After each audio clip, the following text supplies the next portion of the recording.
सोमवार ठू आमर करंजिया निर्वाचन मंडल नॉमिनेशन प्रक्रिया आरंभ हब। तेणु ता पूर्वर आम विभिन्न दलर नेता मानकु नेकी बा जो मैंने कैंडिडेट हिसाब से छिड़ा हेबे तांकु नेकी आम गोटे मीटिंग कलु केमिति नॉमिनेशन फाइल करेंगे आमर एठी कौ रूम रे फाइलिंग हब एवं केमिति सिक्यूरिटी अरेंजमेंट रहिबो एवं प्रोसेसन बा मीटिंग पूर्वर केमिति से माने आमठू परमिशन नेबे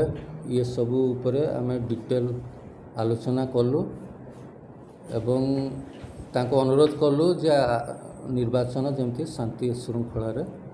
समापन हब।